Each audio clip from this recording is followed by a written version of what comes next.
Hey, what's up, everybody? I'm 3D, and this is Tales from the Driver's Seat. Alright. So, Friday edition. What's going on? I am pulling out of my parking spot, trying not to run people over.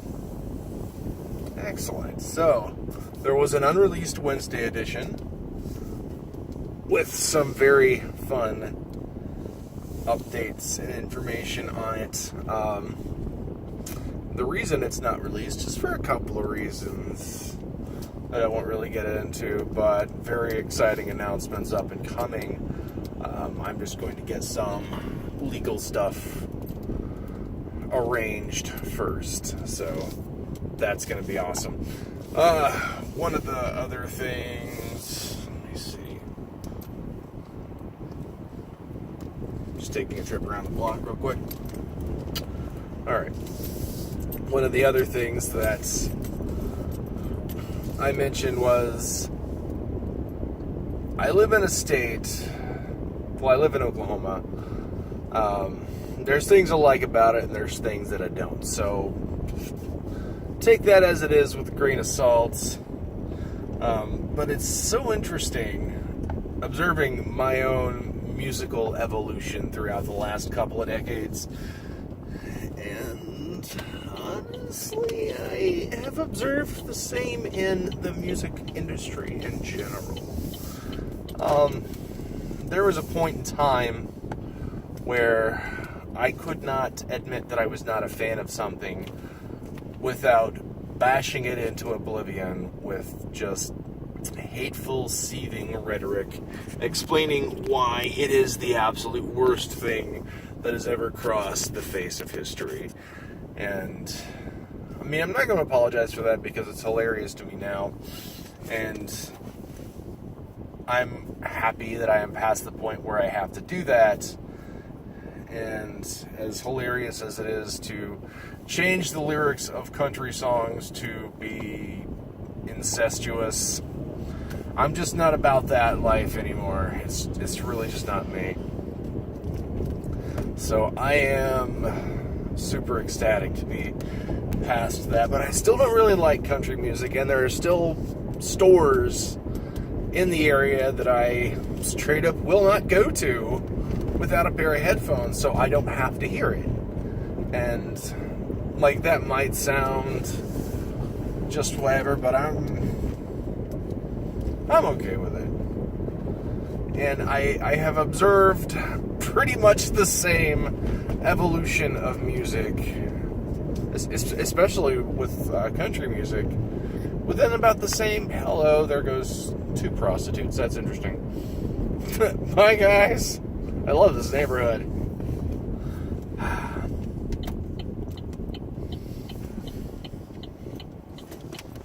But, you know, seriously. Oh! Cutting that intersection a little close there, bud. Alright. I shouldn't be almost hitting you by pulling into my lane. God. He just, like, cut the intersection in half. I think it was around the late 90s. The name Shania Twain comes to mind. But country music, as it was industry standard at the time, was not maintaining traction like different genres, like pop, particularly. Pop was especially strong at that time. Hip-hop and R&B were also very, very popular at the time, and are still maintaining that trajectory to this day, I believe.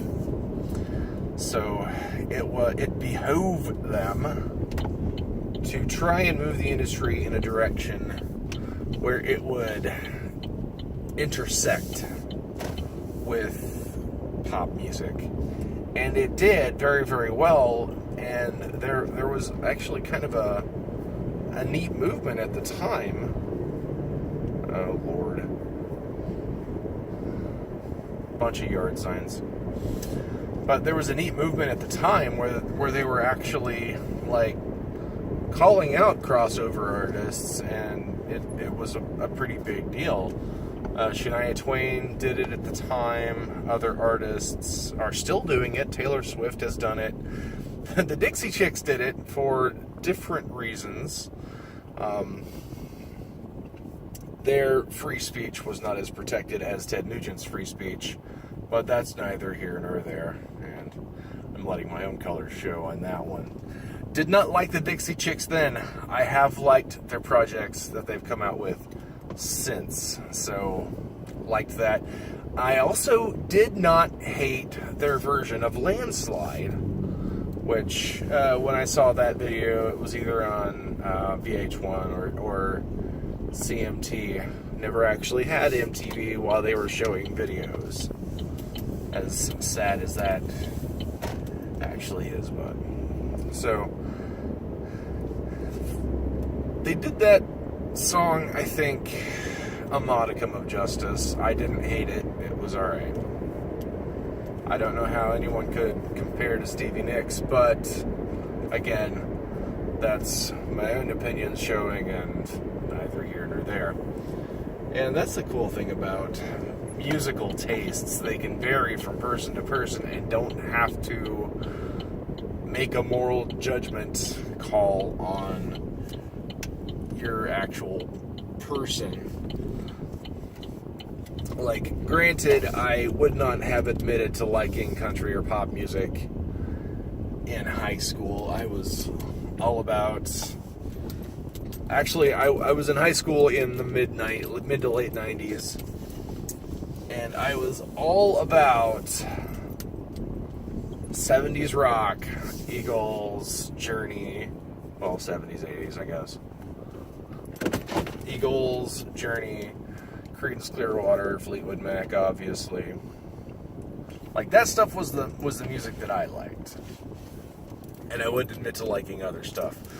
Ozzy Osbourne, Black Sabbath, that came a little bit later, but I really, really, really liked the sound and the feel of Ozzy, Sabbath, and that sort of stuff.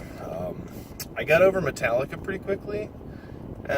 In that period of time, they just sort of became like overrated, overpaid, and overplayed, in my opinion. I could be wrong. I still like Metallica, but they just weren't as endeared to me as the other bands that I've already mentioned. So, with that being said, I would not have admitted to liking TLC or Hanson. Oh God, it was like the worst thing in the world if you liked Hanson. But I recently watched a video which pretty easily demonstrated that their anthemic bop was a huge disservice to them, and they had some much better material to use to actually, represent who they were as a group. And honestly, as much as I hated them then, and still, like, there's a lot of their music that's just like, no, you're 6, what are you doing? So, with that being said, like, I still wouldn't run out and buy a Hanson CD or T-shirt. I'm not about to go download it off of iTunes, but I'm still not on the hate wagon like I was before, which is a good thing. I can evolve as a person and admit that they were grossly misrepresented. So I would not have said that back in the day. So I'm glad that I have made my own evolution, as it were. That's it for me. Let me know what you hate in the comments, and I will see you next time. I'm 3D, and this was Tales from the Driver's Seat.